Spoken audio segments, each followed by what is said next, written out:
Hello students, this is Santosh. Welcome to Vedantu IP and EPSET. ఈ వీడియోలో మన topic వచ్చేసరికి ఫైండింగ్ డొమైన్ ఆఫ్ ఫంక్షన్. ఇది completely beginners కోసము. అంటే వెరీ బేసిక్ లెవెల్ నుండి చిన్న చిన్న ప్రాబ్లమ్స్ చెప్తానని కాదు, బేసిక్ లెవెల్ నుండి చెప్తాను. డిఫరెంట్ మోడల్స్ అన్ని కూడా మీకు అలవాటు చేస్తాను సో దట్ మీరు కొంచెం పెద్ద ప్రాబ్లమ్స్ చేయగలుగుతారు. ఓకేనా? ఈ వీడియో మీ అందరికీ కూడా ఎంతగానో యూజ్ అవుతుంది. డొమైన్ ఫైండ్ అవుట్ చేసేటప్పుడు మీరు భయపడకుండా మీకు మీరు ట్రై చేసి ఖచ్చితంగా వీటిని సాల్వ్ చేయగలుగుతారు. ఈ వీడియో అంతా చూస్తే గనక ఆ కాన్ఫిడెన్స్ మీకు వస్తుంది ఈ వీడియో ద్వారా. అయితే నాన్న ఈ వీడియో పర్టికులర్గా ఏపీ స్టూడెంట్స్ కోసం లేదా పర్టికులర్గా తెలంగాణ స్టూడెంట్స్ కోసం కాదు. Both AP and Telangana students ఇద్దరు చూడొచ్చు. ఇవి ఏంటంటే జనరల్ టాపిక్ అన్నమాట. ఇది ఐపీఈకి ఉపయోగపడుతుంది, ఎప్సెట్కి ఉపయోగపడుతుంది, జేఈకి కూడా ఉపయోగపడుతుంది. అండ్ మీరు ఈ వీడియోలో నేను చెప్పే ప్రాబ్లమ్స్ అర్థం చేసుకోవాలంటే నాన్న మీకు ఇనీషియల్గా ఈ బేసిక్ కాన్సెప్ట్స్ మీద అవగాహన ఉండాలి. ఇంటర్వెల్స్కి సంబంధించి closed interval, open interval, half open, half closed, ఇట్లాంటి ఇంటర్వెల్స్, వాటి యొక్క మీనింగ్స్, వాటి యొక్క గ్రాఫికల్ రిప్రజెంటేషన్స్ మీకు ఐడియా ఉండాలి. తర్వాత inequalities, linear inequalities, quadratic inequalities, ఇవి చూస్తే ఇవి మీకు వస్తేనే ఈ వీడియోని చూడండి. లేదంటే మొదటగా ఇవి చూసి ఆ తర్వాత ఈ వీడియో చూడండి. మరి ఇవి ఎక్కడ దొరుకుతాయి సార్ అంటే నాన్న, నేను ఆల్రెడీ వీటి కోసం ముందే, ఇవి బేసిక్ కాబట్టి నేను వీటి కోసం ఆల్రెడీ స్టార్టింగ్లోనే వీడియో చేసేసాను. ఎస్, ఇది మన ఛానల్. ఇప్పుడు మీరు చూస్తున్నారు కదా, ఇదే ఛానల్లో వీడియోస్ ట్యాబ్లో నాన్న, వీడియోస్ ట్యాబ్లో కొంచెం స్క్రోలింగ్ చేయండి. అంటే కొంచెం ఇట్లా స్క్రోల్ చేస్తే అండ్ ఇక్కడ చూడండి నాన్న, ఇక్కడ ఒక వీడియో మీకు కనిపిస్తుందా? ఖచ్చితంగా నేర్చుకోవాల్సిన మ్యాథ్స్ బేసిక్స్ అండి. అంటే ఈ వీడియోతో దీనికి సంబంధం ఉంది కొంచెం. ఇది ఒకసారి చూడండి ఫస్ట్. అంటే మీరు 10th అయిపోయిన తర్వాత ఇంటర్మీడియట్లో ఎంపీసీ తీసుకుంటున్నారు చాలా మంది కదా. సో ఈ 10th కి ఇంటర్కి మధ్యలో మీరు ఖచ్చితంగా నేర్చుకోవాల్సిన మ్యాథ్స్ బేసిక్స్ ఇది చూస్తే మీకు ఒక అవగాహన వస్తుంది. సరే, ప్రస్తుతానికి ఇప్పుడు ప్రస్తుతానికి మన డొమైన్ అర్థం అవ్వాలంటే మీకు చూడాల్సిన వీడియోస్ ఇదిగొన్నాను. క్వాడ్రాటిక్ ఇన్ఈక్వాలిటీస్ అయితే ఫస్ట్ ఇది చూడొద్దు. ఫస్ట్ మీరు ఏం చూడాలి అంటే చెప్తాను. ఎస్, ఇది చూడండి, కాన్సెప్ట్ ఆఫ్ ఇంటర్వెల్స్. ఇది అయిపోయిన తర్వాత లీనియర్ ఇన్ఈక్వాలిటీస్ వన్ షాట్ అని చెప్పి ఒక వీడియో ఉంటుంది. లీనియర్ ఇన్ఈక్వాలిటీస్ వన్ షాట్, ఇదిగో లీనియర్ ఇన్ఈక్వాలిటీస్ వన్ షాట్. ఇది అయిపోయిన తర్వాత ఇంకో పైన క్వాడ్రాటిక్ ఇన్ఈక్వాలిటీస్ ఉంది కదా, అది చూడండి. ఈ మూడు చూస్తే మీకు ఈ సెషన్ అంతా కూడా చాలా క్లియర్గా అర్థమవుతుంది. ఓకేనా? సరేనా? ఇక మనము మొదటి ప్రాబ్లంకి అయితే వెళ్ళిపోదాం.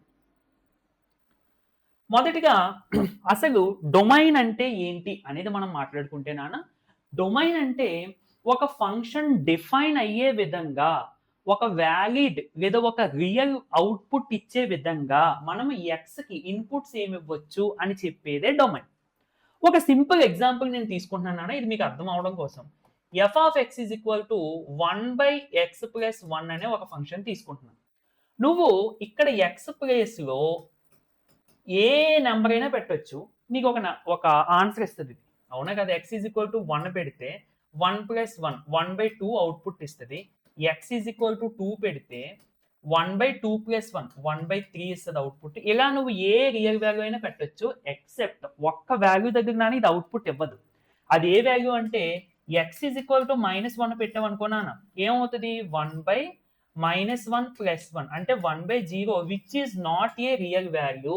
అంటే మనకి రియల్ అవుట్పుట్ ఇవ్వట్లేదు. అంటే ఈ ఫంక్షన్ అనేది ప్రతి రియల్ వాల్యూని తీసుకుంటుంది, అవుట్పుట్ జనరేట్ చేస్తుంది. కానీ ఎక్స్ ఈజ్ ఈక్వల్ టు -1 దగ్గర మాత్రం ఇది అవుట్పుట్ జనరేట్ చెయ్యట్లేదు, అన్డిఫైన్డ్ వాల్యూ. ఇప్పుడు మనం ఎక్స్కి ఏ వాల్యూస్ ఇవ్వచ్చు అంటే రియల్ నెంబర్స్ ఏ వాల్యూ అయినా ఇవ్వచ్చు ఎక్సెప్ట్ -1. అదే నాన్న డొమైన్ అంటే. జనరల్గా నాన్న ఒక ఫంక్షన్కి డొమైన్ ఫైండ్ అవుట్ చేసేటప్పుడు ఇప్పుడు మనం మాట్లాడుకునేది రియల్ ఫంక్షన్స్ గురించి. అంటే ఏంటి? ఇన్పుట్స్ సెట్ ఆఫ్ రియల్ నెంబర్సే, అవుట్పుట్స్ కూడా సెట్ ఆఫ్ రియల్ నెంబర్సే.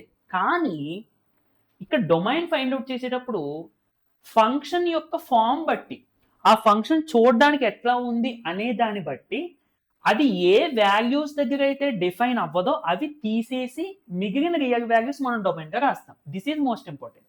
ఓకే, సరే. ఇప్పుడు ఫంక్షన్ ఫామ్ బట్టి, అంటే ఇచ్చిన ఫంక్షన్ చూడడానికి ఏ విధంగా ఉంది అనే దాన్ని బట్టి నాన్న మనం ముందుకు వెళ్ళాలి. చాలా జాగ్రత్తగా చూడండి. డిఫరెంట్ మోడల్ ప్రాబ్లమ్స్ నేను ఇందులో సెలెక్ట్ చేశాను. మీకు నేను ఫస్ట్లో చెప్పినట్టుగానే చాలా కాన్ఫిడెన్స్ వస్తుంది ఈ వీడియో చూడడం ద్వారా డొమైన్ మీద. ఓకే, ఇక్కడ నన్ను చూడండి, మనకి ఫంక్షన్ డినోమినేటర్గా ఉంది. ఐ మీన్ ఈ వాల్యూ ఇలాగా డినోమినేటర్లో ఫంక్షన్ ఫామ్ ఉన్నప్పుడు, అంటే 1/f(x) ఫామ్ ఉన్నప్పుడు, మేబీ f(x) అంటే ఏ ఫంక్షన్ అయినా అవ్వచ్చు. ఇక్కడ రైట్. ఇది డిఫైన్ అవ్వాలి అంటే నాన్న f(x) అంటే డినోమినేటర్ అనేది 0 అవ్వకూడదు. డినోమినేటర్ 0 అయితే ఈ వాల్యూ అనేది డిఫైన్ అవ్వదు. కాబట్టి ఈ ఫామ్ లో ఎప్పుడు నీ కంటికి ఫంక్షన్ కనిపిస్తుంది నువ్వు ఇదే గుర్తించుకో అంతే.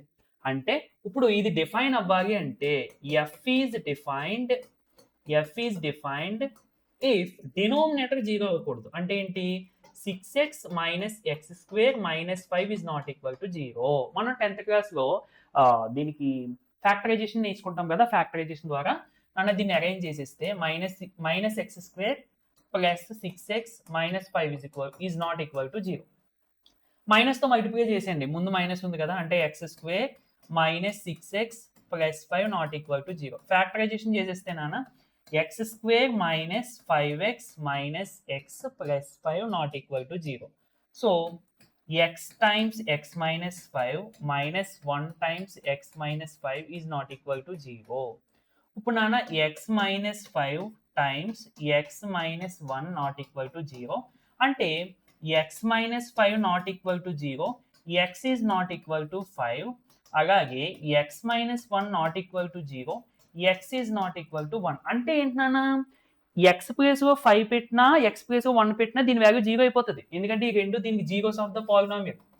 ఇప్పుడు మనకి ఇది 0 అవ్వకూడదు. కాబట్టి నువ్వు x ప్లేస్లో 5 పెట్టకూడదు, 1 పెట్టకూడదు. అంటే ఇప్పుడు నీకు డొమైన్ ఏమవుతుంది నాన్న? Therefore domain of the function d suffix f ఎలా రాస్తే నాన్న దాని అర్థం domain of the function f(x). Okay, ఏంటి? నువ్వు రియల్ వాల్యూస్ ఏదైనా ఇవ్వచ్చు, ఎక్సెప్ట్ ఏమేమి ఇవ్వకూడదు? 1 5 ఇవ్వకూడదు. ఏమి ఇవ్వకూడదు నాన్న? 1 5 ఇవ్వకూడదు. అంటే 1, 5 ఈ రెండు తప్ప నువ్వు ఏ వాల్యూ అయినా ఇవ్వచ్చు. ఓకే, అదన్నమాట. మీకు బాగా గుర్తించుకోవాల్సింది ఇది. అంటే ఫంక్షన్ యొక్క ఫామ్, ఒక్కొక్క ఫంక్షన్కి ఎలాంటి ఫామ్స్ వస్తాయనేది చూసుకోండి. నెక్స్ట్ నాన్న ఇది కూడా చూడండి, దీనికి కూడా డొమైన్. ఇది రెండోది అనమాట. అంటే ఇందాక ఫస్ట్ క్వశ్చన్, ఇది రెండో క్వశ్చన్. ఇలా ఇచ్చినప్పుడు కూడా ఇది చూడడానికి ఎలా ఉందన్న? f(x/g)(x) ఇలా రెండు ఫంక్షన్ ఫామ్ గా ఉంది. ఇప్పుడు ఇలా ఇచ్చినప్పుడైనా డినోమినేటర్ 0 అవ్వకూడదు. న్యూమరేటర్ 0 అయినా పర్వాలే, డినోమినేటర్ 0 అవ్వకూడదు. ఇలా ఇచ్చినప్పుడు కూడా నువ్వు డినోమినేటర్ నాట్ ఈక్వల్ టు 0 అంతే. అంతే నాన్న, ఇంకేం లేదు. దీన్నే రేషనల్ ఫంక్షన్ అని కూడా చెప్పొచ్చు నాన్న. మనము ఏమని చెప్పొచ్చు? Rational function. So f(x) is defined if denominator not equal to 0. అంటే x² - 5x plus 4 not equal to 0. ఓకేనా నాన్న? ఇప్పుడు మనం సేమ్ ఫ్యాక్టరైజేషన్ చేసేస్తే x² - 4x - x plus 4 not equal to 0. So x into x minus 4 minus 1 into x minus 4 not equal to 0. x minus 4 times x minus 1 not equal to 0. అంటే నాన్న మీకు తెలిసిందే కదా, x not equal to 1 and x not equal to 4. 1 అవ్వకూడదు, 4 అవ్వకూడదు. 1 4 అవ్వకపోతే ఇవి నాన్న 0 అవ్వవు. ఓకే, కాబట్టి domain of the function is equal to set of real numbers నుండి ఏది తీసేది నాన్న? 1 మరియు 4. 1 మరియు 4. ఓకే ఓకే నెక్స్ట్ ఇది చూడండి, స్క్వేర్ రూట్. ఇది చూడడానికి ఏ ఫామ్ గా ఉంది function? Square root of f(x) form గా ఉంది. అంటే స్క్వేర్ రూట్ లోపల మనకి ఫంక్షన్ ఉంది, ఎక్స్ప్రెషన్. ఇది డిఫైన్ అవ్వాలి అంటే గుర్తించుకో, నీకు ఎప్పుడైనా సరేనా స్క్వేర్ రూట్ లోపల పాజిటివ్ వాల్యూ ఉంది అనుకోండి, ఇది మనకి రియల్ వాల్యూ అవుతుంది, రియల్ నెంబర్ అవుతుంది. స్క్వేర్ రూట్ లోపల నెగిటివ్ వాల్యూ ఉందనుకున్నానా, this is not a real number, this is a complex number. అది మనం కాంప్లెక్స్ నెంబర్స్ లో నేర్చుకుంటాం. మరి ఇప్పుడు ఇది డిఫైన్ అవ్వాలి అంటే ఏంటి? ఖచ్చితంగా f(x) వాల్యూ అనేది గ్రేటర్ దెన్ 0 ఉండాలి, ఈక్వల్ టు 0 కూడా ఉండొచ్చు. ఎందుకంటే స్క్వేర్ రూట్ 0 అంటే 0. కాబట్టి స్క్వేర్ రూట్ ఫంక్షన్ ఇచ్చినప్పుడు ఇది గుర్తించుకున్నాను నువ్వు. ఇప్పుడు అంటే అర్థం ఏంటి? So f(x) is defined if if x square minus 25 is greater than or equal to 0. ఓకేనా నాన్న? ఓకేనా? ఇప్పుడు నాన్న నేను నార్మల్ ప్రాసెస్ చెప్తున్నాను నాన్న, షార్ట్ కట్లు ఏమి చెప్పట్లేదు, నార్మల్ ప్రాసెస్ అని చెప్తున్నాను. సో ఎక్స్ స్క్వేర్ ఈ 25 ఎట్లా రాసుకొచ్చినా మనము 5 square greater than or equal to 0. A square minus b square అంటే ఏం రాసుకోవచ్చు, a plus b times a minus b is greater than or equal to 0. Next నాన్న దీన్ని ఎలా అరేంజ్ చేస్తానంటే x minus of minus 5 times x minus 5 is greater than or equal to 0. అంటే ఏం లేదు, ప్లస్ 5ని మైనస్ ఆఫ్ మైనస్ 5గా రాస్తాను. ఇదంతా నేను ఎందుకు చేశానంటే నాన్న, మన అందరికీ తెలుసు inequality, quadratic inequality, x minus alpha times x minus beta greater than or equal to 0 అయితే అప్పుడు x belongs to open interval, x belongs to open minus infinity to alpha union closed beta to open infinity. ఇది నాన్న నేను quadratic inequalities కూడా చెప్పాను. ఈ inequality ఇది ఎలా వస్తుంది, దీని అర్థం ఏంటి, అన్ని కూడా నేను అందుకు చెప్పాను, అందుకని అది చూడమన్నాను ఫస్ట్. ఇప్పుడు నాన్న చూడండి, కంపేర్ చేసుకుంటే సో ఆల్ఫా ప్లేస్లో ఇది ఉంది, బీటా ప్లేస్లో ఇది ఉంది. కండిషన్ చాలా ఇంపార్టెంట్ నాన్న, alpha is less then beta అంటే ఆల్ఫా కంటే బీటా పెద్దది ఉండాలి. ఇప్పుడు బీటా ప్లేస్లో ఎంత ఉంది, 5 ఉంది, ఈ మైనస్ ఇక్కడ ఉంది కదా, కాబట్టి బీటా ప్లేస్లో 5 ఉంది. ఆల్ఫా ప్లేస్లో ఎంత ఉంది, -5, ఇదంతా ఆల్ఫా వాల్యూ. కాబట్టి so therefore x belongs to my open minus infinity to closed. Alpha అంటే ఎంత నాన్న, -5 యూనియన్ క్లోజ్డ్ బీటా అంటే 5 to infinity. This is the domain నాన్న, దిస్ ఈస్ ద డొమైన్. అంటే ఈ ఫంక్షన్ డిఫైన్ అవ్వాలంటే ఈ ఇంటర్వెల్లో ఉన్న వాల్యూసే ఇవ్వాలి అనేది అనమాట. ఓకే, నెక్స్ట్ ఇది చూడండి నాన్న, ఇది చూడడానికి ఏ ఫామ్గా ఉందానా, 1/√f of x ఫామ్గా ఉంది. నేను ఇందాకే చెప్పాను, మొదటిగా ఇక్కడ చూడు, ఇక్కడ స్క్వేర్ రూట్ ఫంక్షన్ ఉంది, ఆ తర్వాత మళ్ళీ అయితే డినోమినేటర్గా ఉంది. ఇప్పుడు స్క్వేర్ రూట్ ఫంక్షన్ డిఫైన్ అవ్వాలంటే నేను ఇందాక ఏం చెప్పాను నాన్న, లోపల ఉన్న value greater than or equal to 0 అవ్వాలి. అంటే ఏంటి, ఇది greater than or equal to 0 అవ్వాలి. కానీ ఇప్పుడు 1 ఇది డినోమినేటర్ గా ఉంది, స్క్వేర్ రూట్ వాల్యూ, ఇది 0 అయింది అనుకో, 1/0 నాట్ డిఫైన్డ్. అంటే స్క్వేర్ రూట్ వాల్యూ డినోమినేటర్ గా ఉన్నప్పుడు నాన్న మనకు ఓన్లీ కండిషన్ ఏంటంటే ఎఫ్ ఆఫ్ ఎక్స్ అనేది ఖచ్చితంగా గ్రేటర్ దెన్ 0 ఉండాలి, ఈక్వల్ టు 0 ఉండకూడదు. అదే ఉత్తి ఇలా మనకి నార్మల్ గా స్క్వేర్ రూట్ ఫంక్షన్ ఇచ్చాడు అనుకో, ఇది ఖచ్చితంగా f of x is greater than or equal to 0 అవ్వచ్చు. కానీ ఇది డినోమినేటర్ గా ఉండడం వల్ల ఇది డినోమినేటర్ గా 0 కాకూడదు కదా, అందుకని ఇది గ్రేటర్ దెన్ 0, ఖచ్చితంగా గ్రేటర్ దెన్ 0 ఉండాలి. ఇదే తప్పు చేస్తారు చాలా మంది. ఇది గుర్తుంచుకోండి నాన్న, ఇది గుర్తుంచుకోండి. ఓకే, సో ఇప్పుడు నాన్న అంటే ఏంటి దాని అర్థం, F of x is defined if x square minus 3x plus 2 greater than 0. అంతే. దీనికి ఫ్యాక్టరైజేషన్ చేసాను నాన్న, x square minus 2x minus x plus 2 greater than 0, x times x minus 2 minus 1 times x minus 2 greater than 0, x minus 1 times x minus 2 greater than 0. ఓకేనా నాన్న? So ఇక్కడ ఎప్పుడైనా సరే ఈ వాల్యూ ఎక్స్ మైనస్ అన్నప్పుడు ఈ వాల్యూ ఎక్స్ మైనస్ ఈ value కంటే తక్కువ ఉండాలి. ఓకే, ఇంటర్వెల్స్ ప్రకారం ఇప్పుడు నన్ను ఇది ఏ ఫామ్గా ఉంది, x minus alpha times x minus beta greater than 0. అంటే మనకి ఎక్స్ బిలాంగ్స్ టు నాన్న minus infinity to open minus infinity to open alpha union open beta to open infinity. అంటే greater than or equal to 0 వస్తే ఇది closed వస్తుంది, ఇక్కడ equal to లేదు కాబట్టి ఓపెన్. సో ఇప్పుడు ఆ లెక్కను చూసుకుంటే నాన్న మనకి ఇది ఏమవుతుంది, X belongs to open minus infinity to alpha. Alpha అంటే ఎంత, 1. చాలా మంది -1 అనుకుంటారు, ఇది 1 నాన్న, ఎందుకంటే మైనస్ ఇక్కడ ఉంది కదా, సో ఆల్ఫా ప్లేస్ లో 1 వచ్చింది. So minus infinity to 1 union beta అంటే 2 నాన్న, 2 టు ఇన్ఫినిటీ అదన్నమాట ఆన్సర్. ఓకేనా నాన్న? ఓకే, నెక్స్ట్ ఇక్కడ చూడండి నాన్న, స్క్వేర్ రూట్ ఉంది, డినోమినేటర్ కూడా మనకు ఫంక్షన్ ఉంది. అంటే ఇక్కడ రెండు మనం చూసుకోవాలి. F square root of p of x లేదా ఎఫ్ ఆఫ్ ఎక్స్ ఏదనుకున్నా పర్వాలేదు, square root of p of x form లో ఇక్కడ ఫంక్షన్ ఉంది. అంటే ఇది డిఫైన్ అవ్వాలంటే p of x is greater than or equal to 0 అవ్వాలి. అలాగే ఇక్కడ డినోమినేటర్ లో ఉన్నది 0 అవ్వకూడదు ఖచ్చితంగా, అవునా కదా? Denominator is not equal to 0. Denominator ఇలా ఉన్నా కానీ denominator is not equal to 0. Okay okay. So f of x is defined if ఏం రాసుకొచ్చినా ఈ స్క్వేర్ రూట్ లోపల ఉన్న వాల్యూ అంటే 3 + x greater than or equal to 0 అవ్వచ్చు ఇది, and 3 - x is also greater than or equal to 0 ఇది కూడా, and x is not equal to 0 ఇది ఖచ్చితంగా 0 అవ్వకూడదు. ఇప్పుడు ఈ మూడింటిని కంబైన్ చేయాలి నాన్న, జాగ్రత్తగా చూడండి. ఇప్పుడు 3 నటు పంపించేసాం అనుకో ఏమవుతుంది, x is greater than or equal to -3 ఇది ఒకటి, అండ్ ఇప్పుడు -x ని పంపించాం అనుకో 3 greater than or equal to x. దీన్ని ఎలా రాసుకోవచ్చు, x is less than or equal to 3 గా రాసుకోవచ్చు కదా. ఇది ఎటు సైడ్ అయితే చూపిస్తున్నాయో అదే నాన్న మనకి మెయిన్ వాల్యూ, అదే పెద్దది.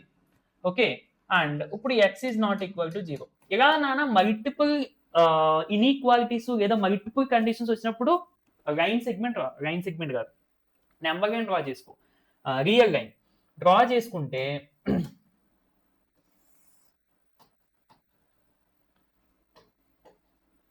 ఫస్ట్ ఇక్కడ 0 1 2 3 4 చాలు. అంటే ఇక్కడ ఉన్న నెంబర్స్ మాక్సిమం కనిపిస్తే సరిపోతుంది. -1 -2 -3 -4 సో ఆన్ -∞. ఇప్పుడు నాన్న జాగ్రత్తగా చూడు, ఇప్పుడు ఇవన్నీ కంబైన్ చేయి. x is greater than or equal to -3 అంటే -3 అవ్వచ్చు, -3 కన్నా పెద్ద వాల్యూ ఏదైనా అవ్వచ్చు, -3 అవ్వచ్చు, -3 కన్నా పెద్ద వాల్యూ ఏదైనా అవ్వచ్చు. అలాగే రెండోది ఏంటి, x is less than or equal to 3 అంటే 3 అవ్వచ్చు, 3 కన్నా తక్కువ అవ్వచ్చు. ఇక నెక్స్ట్ ఇందులో మళ్ళీ x is not equal to 0 అవ్వకూడదు. ఇప్పుడు నాన్న కామన్ గా ఉన్నది ఏంటి అంటే ఇదిగో -3 అవ్వచ్చు, -3 నుండి 0 వరకు అవ్వచ్చు ఈ వాల్యూస్ అన్ని, మళ్ళీ 0 అవ్వకూడదు, 0 నుండి 3 వరకు అవ్వచ్చు. అంటే ఇప్పుడు కంబైన్ చేసుకుంటే నాన్న మనకి డొమైన్ ఏమవుతుంది అంటే చూడు, -3 నుండి 0 వరకు అవ్వచ్చు కదా, -3 ఇంక్లూడ్ అవ్వచ్చు కదా, కాబట్టి క్లోజ్డ్. 0 అవ్వకూడదు, యూనియన్ ఓపెన్, మళ్ళీ 0 నుండి 3 వరకు యూనియన్ పెట్టి, ఎందుకంటే ఈ సెట్ కావాలి, ఈ సెట్ ఆఫ్ రియల్ నెంబర్స్ కూడా కావాలి, కాబట్టి యూనియన్ 0 అవ్వకూడదు నాన్న, ఓపెన్ 0 3 అవ్వచ్చు, close. So this is the domain of this given function. Okay, next logarithms నా, లాగరిథమిక్ ఫంక్షన్ ఇచ్చినప్పుడు నాన్న చూసుకో, log of f of x ఒక్కొక్కసారి బేస్ లో కూడా ఒక్కొక్క ఫంక్షన్ ఇస్తూ ఉంటాడు మనకి ఏదో ఒకటి. మెయిన్ ఇది ఇచ్చినప్పుడు ఈ టైప్ ఆఫ్ ఫంక్షన్ డిఫైన్ అవ్వాలి అంటే నాన్న f of x is greater than 0, అలాగే g of x is greater than 0. ఖచ్చితంగా ఇక్కడ ఉన్నది బేస్ ఇక్కడ ఏమీ లేదంటే 10 ఉన్నట్టు ప్రస్తుతానికి. ఒకవేళ ఒక్కొక్కసారి ఇక్కడ కూడా ఇస్తూ ఉంటాడు ఎక్స్ అని, లేదా x² + 2 అని ఇక్కడ కూడా ఇస్తూ ఉంటాడు. అలా ఇచ్చినప్పుడు ఆ కండిషన్స్ చూసుకోండి. And g of x is not equal to 1, g of x is not equal to 1. ఈ మూడు కండిషన్స్ చూసుకోనా లాగ్ ఇచ్చినప్పుడు. ఓకేనా, ఇప్పుడు మనకి బేస్ లో ఎలాగా ఏమీ లేదంటే 10 ఇచ్చినట్టు. So F of x is defined if ఈ వాల్యూ ఇదంతా ఎఫ్ ఆఫ్ ఎక్స్ ఫామ్ లో ఉంది అంటే ఆర్గ్యుమెంట్ నాన్న, ఇది దీని ఆర్గ్యుమెంట్ అని అంటాము. x² - 4x + 3 greater than 0, not 0 అవ్వకూడదు, 0 పెట్టినా కానీ ఇది డిఫైన్ అవుతుంది. So greater than 0, only greater than 0. మళ్ళీ సేమ్ నాన్న factorization, x² - 3x - x + 3 greater than 0. So x into x - 3 minus 1 into x - 3 greater than 0. So x - 1 times x - 3 greater than 0. చెప్పాను కదా నాన్న, ఇన్ఈక్వాలిటీ మర్చిపోకూడదు. ఏ ఫామ్ లో ఉంది, x - alpha times x - beta greater than 0. ఇలా ఉంటే x belongs to -∞ to alpha union beta to infinity. ఇందాక మనం ఆల్రెడీ రాస్తాం ఇలాంటిదే. లైక్ సో ఇప్పుడు ఆ రెక్కను చూసుకుంటే నాన్న ఆల్ఫా ప్లేస్ ఎంత వచ్చిందో చూసుకోండి, 1 ఆల్ఫా అంటే 1 -1 కాదు. ఎప్పుడు -1 అవుతుంది అంటే మనం స్టార్టింగ్ చేసాం చూడండి. ఇంకెక్కడ చూడండి. ఎక్కడ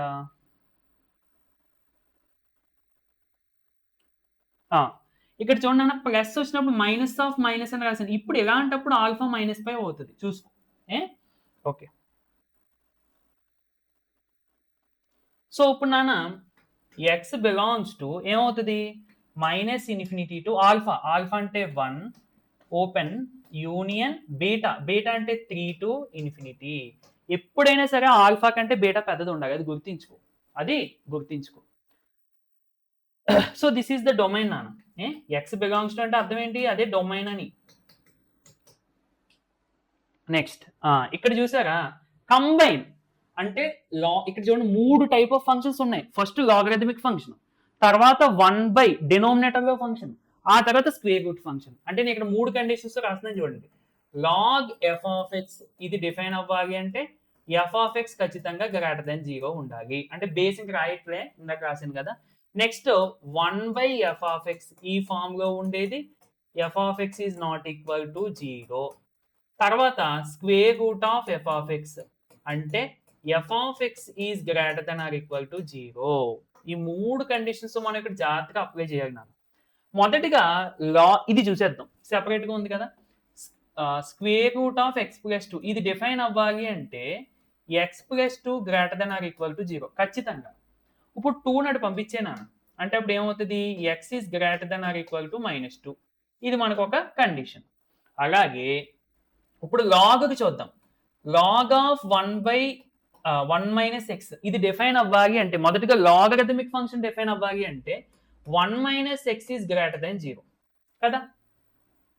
ఇది గ్రేటర్ దెన్ 0 ఉండాలి. సో ఇప్పుడు -x నాటి పంపించేస్తే 1 ఈజ్ గ్రేటర్ దెన్ x. నాన్న 1 ఈజ్ గ్రేటర్ దెన్ x అంటే ఏంటి అర్థము, 1 x కన్నా పెద్దది. దీన్ని నేను ఎలా కూడా రాయొచ్చు కదా, x ఈజ్ లెస్ దెన్ 1. 1 కన్నా x చిన్నది, రెండు ఒకటే. ఇప్పుడు ఈ ఎంటైర్ ఫంక్షన్ డిఫైన్ అవ్వాలి అంటే డినోమినేటర్ 0 అవ్వకూడదు. అంటే log base 10 is not equal to 0. నాన్న మనందరికీ తెలుసు లాగ్ బేస్ 10 ఉన్నప్పుడు ఇక్కడ 1 ఉంటేనే దీని ఆన్సర్ 0 వస్తుంది, అవునా కదా. లాగ్ 1 బేస్ 10 అంటే 0. ఎందుకంటే ఇప్పుడు ఈ 1 మనం ఎట్లా రాసుకోవచ్చు, 10⁻0గా రాసుకోవచ్చు కదా. ఫార్ములా ప్రకారం 0 ముందుకు వచ్చేస్తుంది. అంటే 0 × log 10 బేస్ 10 అంటే 0. అంటే లాగ్ నాన్న ఇక్కడ 1 ఉన్నప్పుడే, ఆర్గ్యుమెంట్ వాల్యూ 1 ఉన్నప్పుడే ఆన్సర్ 0 వస్తుంది. ఇక్కడ మనకి ఏంటి, ఇది 0 అవ్వకూడదు లాగ్ వాల్యూ. అంటే ఏంటి, ఇక్కడ ఇది 0 అవ్వకూడదు అంటే దీని ప్లేస్ లో 1 ఉండకూడదు. ఎందుకంటే 1 ఉంటే 0 అయిపోతుంది. So 1 - x is not equal to 1. అది ఇప్పుడు బోత్ సైడ్స్ x తీసేస్తే నాన్న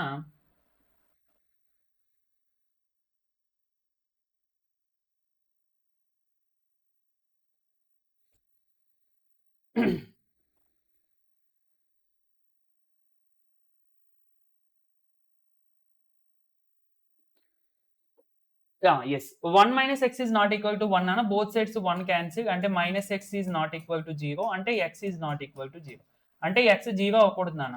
x 0 ఉన్నప్పుడే కదా 1 - 0 ఇది 1 అవుతుంది అంతే. సో ఇప్పుడు ఈ 3 కండిషన్స్ ని కంబైన్ చేద్దాం. ఇక మల్టిపుల్ కండిషన్స్ వచ్చినప్పుడు నేను ఇందాక చెప్పినట్టు నెంబర్ లైన్ డ్రా చేసుకో. 0 1 2 3 so on plus infinity and -1 -2 -3 so on minus infinity. Okay. So నాన్న ఇక్కడ లెస్ దాన్ 1 అంటే ఏంటి, 1 కంటే తక్కువ. ఇక్కడ ఏంటి, greater than or equal to -2 అంటే -2 అవ్వచ్చు, -2 కన్నా పెద్దది అవ్వచ్చు. అంటే ఇట్లా. నెక్స్ట్ ఇందులో మళ్ళీ 0 అవ్వకూడదు, అంటే 0ని రిమూవ్ చేస్తున్నాను. అని సింబల్స్ అర్థమవుతున్నా దీని అర్థం.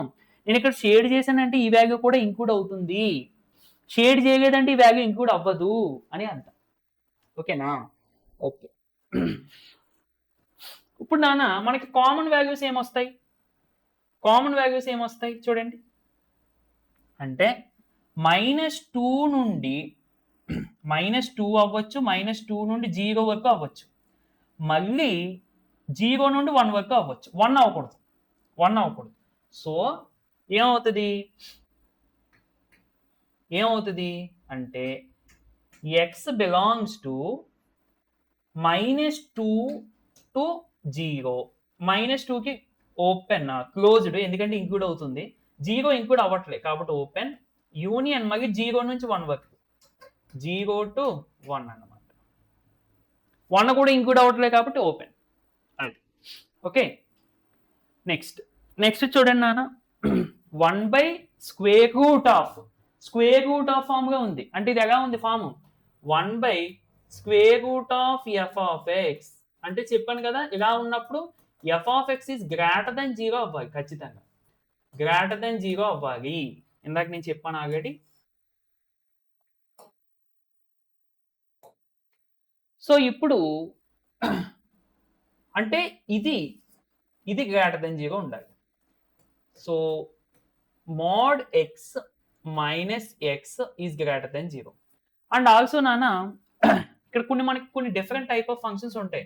mod x అని, స్టెప్ x అని, అలాగే సిగ్నమ్ ఆఫ్ x అని, ఫ్రాక్షనల్ పార్ట్ ఆఫ్ x అని, ఇట్లాంటివి మనకి కనిపిస్తూ ఉంటాయి నాన్న డిఫరెంట్ టైప్ ఆఫ్ ఫంక్షన్స్.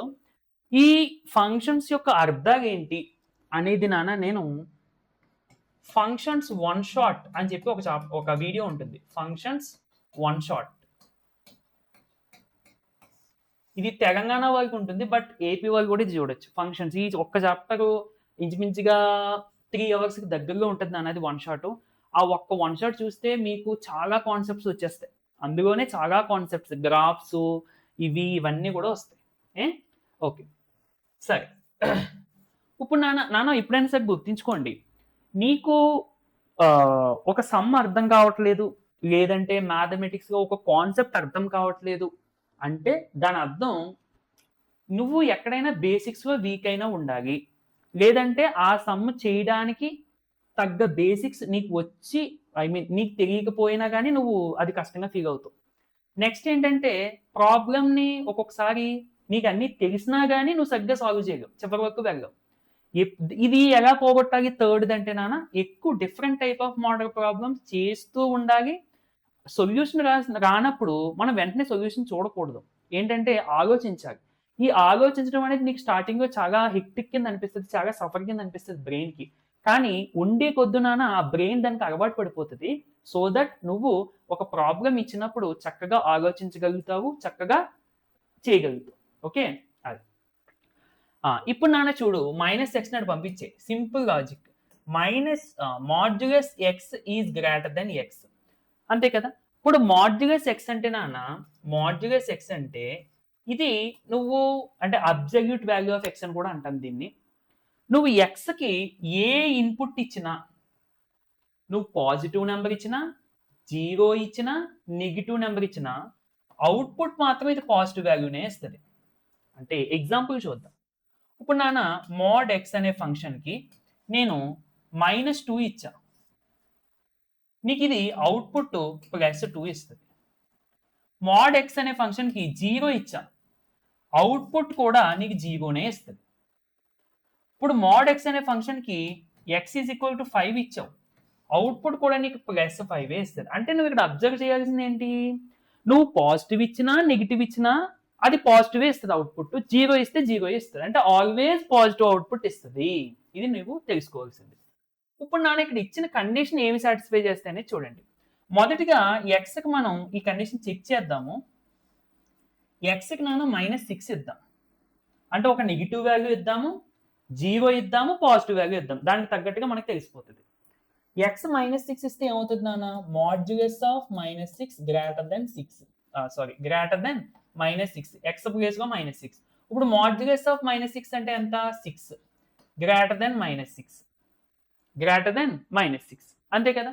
అంటే నెగిటివ్ వాల్యూస్ దీన్ని సాటిస్ఫై చేస్తున్నాయి. 6 అనేది -6 కంటే పెద్దదే. అలాగా నువ్వు ఏ నెగిటివ్ వాల్యూ ఇచ్చినా కానీ ఈ కండిషన్ సాటిస్ఫై చేస్తుంది. 0 ఇద్దాం నాన్న తర్వాత, x ఈజ్ ఈక్వల్ టు 0. అప్పుడు ఏమవుతుంది, modulus of 0 greater than 0. Modulus of 0 అంటే 0 greater than 0 which is false. అంటే ఎక్స్ ఈజ్ ఈక్వల్ టు 0 పెట్టకూడదు, ఈ కండిషన్ సాటిస్ఫై చేయట్లే. ఇప్పుడు ఎక్స్కి పాజిటివ్ వాల్యూస్ ఇద్దాం నాన్న, ఎక్స్ ఈజ్ ఈక్వల్ టు 2 ఇద్దాం. అప్పుడు ఏమవుతుంది, modulus of 2 greater then 2. Modulus of 2 అంటే 2 నాన్న, 2 గ్రేటర్ దెన్ 2 అంటే విచ్ ఇస్ ఫాల్స్. 2 కన్నా పెద్దది, తప్పు కదా. ఓకే, అందుకని అంటే ఏంటి, ఇప్పుడు నెంబర్ లైన్ మీద డ్రా చేసుకుంటే నాన్న, ఇది 0, ఇది 1, 2 ఇదంతా పాజిటివ్ వాల్యూస్. అలాగే ఇది -1, -2 ఇవన్నీ కూడా నెగిటివ్ వాల్యూస్. ఇప్పుడు ఏంటి మనకి 0 నుండి ఇవన్నీ కూడా నెగిటివ్ వాల్యూసే. 0 నుండి నాన్న ఇవన్నీ కూడా నెగిటివ్ వాల్యూసే, 0 తప్ప, అందుకని ఇక్కడ షేడ్ చేయలేదు. ఇవన్నీ కూడా పాజిటివ్. పాజిటివ్ వాల్యూస్ ఏమీ సాటిస్ఫై చేయట్లే దీన్ని, 0 కూడా సాటిస్ఫై చేయట్లే. అంటే ఇంక మనకి సాటిస్ఫై చేసేది ఏంటి, therefore domain of the function is equal to -∞ to 0 open. దీన్నే నాన్న మీరు ఆర్ మైనస్ అని కూడా రాసుకోవచ్చు, అంటే set of negative real numbers, set of negative real numbers అలా కూడా రాసుకోవచ్చు. నెక్స్ట్ నాన్న మనకి చూడండి, log 1/log mod x అని చెప్పి ఇచ్చాడు. ఇక్కడ మనకి 2 టైప్ ఆఫ్ ఫంక్షన్స్ ఉన్నాయి, ఒకటి లాగరిథమిక్ ఫంక్షన్, ఆ తర్వాత ఈ ఓవరాల్ ఫంక్షన్. మొదటిగా లాగరిథమిక్ ఫంక్షన్ కి మనం చూసుకుంటే నాన్న, log f of x is defined if f of x is greater than 0. అవునా, ఇక్కడ నాన్న ఇది మాడ్యులస్ ఆఫ్ x, ఇది ఆల్వేస్ గ్రేటర్ దెన్ 0. ఎప్పుడు నువ్వు ఎక్స్కి నెగిటివ్ ఇచ్చినా ఏమవుతుంది, ఖచ్చితంగా ఇది పాజిటివ్ వాల్యూ అవుతుంది. కానీ ఇక్కడ ఏంటంటే కండిషన్ నాన్న, ఎక్స్కి మనం 0 ఇవ్వకూడదు, ఎందుకంటే log ఆఫ్ mod 0 అంటే log 0 which is not defined. అందుకని ఇక్కడ ఎక్స్కి మనం 0 ఇవ్వకూడదు. మొదటిగా లాగ్ ఫంక్షన్ డిఫైన్ అవ్వకపోవడానికి x ఈక్వల్ టు 0 ఇవ్వకూడదు, అది నువ్వు గుర్తించేసుకో. ఓకే, ఇది ఒక కండిషన్ మనకు వచ్చింది. తర్వాత ఏంటి అంటే 1/, ఇప్పుడు డినోమినేటర్గా ఉంది ఇది, అంటే ఏంటి, log of mod x is not equal to 0. ఇది 0 అవ్వకూడదు, అప్పుడు ఇది డిఫైన్ అవ్వదు. అదే 0 అయితే డిఫైన్ అవ్వదు, కాబట్టి 0 అవ్వకూడదు. ఓకేనా. ఇప్పుడు నాన్న జాగ్రత్తగా అబ్జర్వ్ చెయ్యి, నీకు ఇందాకే చెప్పాను నేను, లాగ్ వాల్యూ 0 అవుతుందంటే ఎక్కడ అవుతుంది, ఇది 1 అయినప్పుడు. అంటే mod x is equal to 1 అయినప్పుడు మనకి ఇది 0 అవుతుంది, అంటే mod x is not equal to 1. ఇప్పుడు mod x అంటే ఏంటి, నువ్వు x ప్లేస్లో +1 పెట్టినా, పెట్టినా mod x అంటే 1 వస్తుంది. x ప్లేస్లో -1 పెట్టినా mod x అంటే mod of -1 which is equal to 1 వస్తుంది. అంటే ఇక్కడ mod x is not equal to 1, modulus x 1 అవ్వకూడదు అంటే x +1 అవ్వకూడదు, x -1 కూడా అవ్వకూడదు. కాబట్టి నాన్న x is not equal to +1, x is not equal to -1. So మొత్తం కండిషన్స్ ఏంటి మనకి, x is not equal to 0, x is not equal to +1, x is not equal to -1 అన్నమాట. సో ఇప్పుడు నాన్న మనము డొమైన్ ఏమని రాయొచ్చు, domain is equal to set of real numbers లో నుండి ఏమి తీసేయాలి అంటే -1, 0, 1 అదన్నమాట. చాలా ఇది నాన్న నిజంగా చెప్తున్నాను నేను, మ్యాథమెటిక్స్ వల్ల చాలా మంది ఏదో ఫార్ములాస్ అవి గుర్తించుకోవడము ఇవన్నీ చిరాకు పడి వదిలేస్తారు, కానీ అసలు నీ బ్రెయిన్కి ఏంటంటే, మన బాడీకి జిమ్ ఎంత ఉపయోగమో, ఎక్సర్సైజ్ మనకి ఎంత ఆరోగ్యమో, నీ బ్రెయిన్కి లాజికల్ థింకింగ్ అనేది అంతా హెల్ప్ చేస్తుంది. డైలీ లైఫ్లో నీకు ఏదైనా ఒక ప్రాబ్లం వచ్చినప్పుడు నువ్వు థింక్ చేయగలగాలి అంటే నీ బ్రెయిన్కి ఇనీషియల్గా థింకింగ్ చేయడం అనేది అలవాటు ఉండాలి. ఆ అలవాటు ఊరికనే రాదు, మన డైలీ వర్క్ చేస్తూ ఉంటే రాదు. ఇలాంటి లాజికల్గా టిపికల్గా థింక్ చేయడం మనకి రావాలి. అది డెవలప్ అవ్వాలంటే అది ఒక్క మ్యాథమెటిక్స్ ద్వారాగానే సాధ్యము. అంటే మిగతా సబ్జెక్ట్స్ నేను తక్కువ చేయట్లేదు నాన్న, ఎక్కువ ప్రాబ్లమ్స్ ఉండేది మ్యాథమెటిక్స్లోనే కదా. అది మరి ఫిజిక్స్లో కూడా ఉంటాయి కదా సార్ అని మీరు అడగొచ్చు, ఫిజిక్స్లో కూడా ఉంటాయి, కానీ ఫిజిక్స్ రావాలంటే నీకు ఫస్ట్ మ్యాథ్స్ రావాలి. ఓకే ఓకే ఓకే నాన్న, మన next problem F of x is equal to function ఇచ్చారు. ఇది చూడడానికి ఏ ఫామ్గా ఉంది నాన్న, f of x by g of x ఫామ్లో ఉంది. ఇది డిఫైన్ అవ్వాలి అంటే g of x is not equal to 0. Same denominator 0 అవ్వకూడదు అంతే. డినోమినేటర్ 0 అవ్వకూడదు. ఇప్పుడు అంటే ఈ denominator 3 power X minus 3 power minus X is not equal to 0.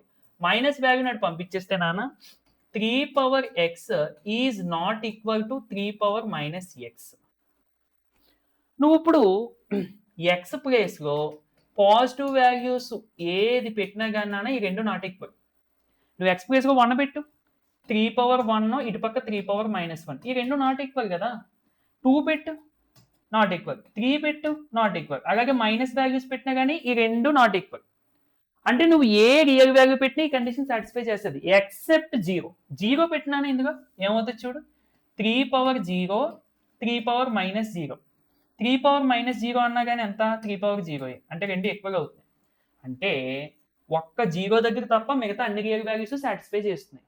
So domain of the function is equal to set of real numbers లో నుండి ఒక్క 0ని తీసేయాలి. ఓకేనా నాన్న? So this is the domain. So ఇది నాన్న వీడియో. నచ్చితే తప్పకుండా లైక్ చేయండి. అండ్ ఇంకా డొమైన్కి సంబంధించి కొంచెం హెవీ ప్రాబ్లమ్స్, దీనికంటే కొంచెం హెవీ ప్రాబ్లమ్స్ చేద్దాము అనుకుంటే ఖచ్చితంగా వీడియో చేయమని కామెంట్ చేయండి. అండ్ దీనికి లాగే రేంజ్ కూడా వీడియో కావాలంటే ఖచ్చితంగా కామెంట్ చేయండి. So that I will do that. ఓకేనా నాన్న? So this is Santosh signing off and thank you for watching. By by.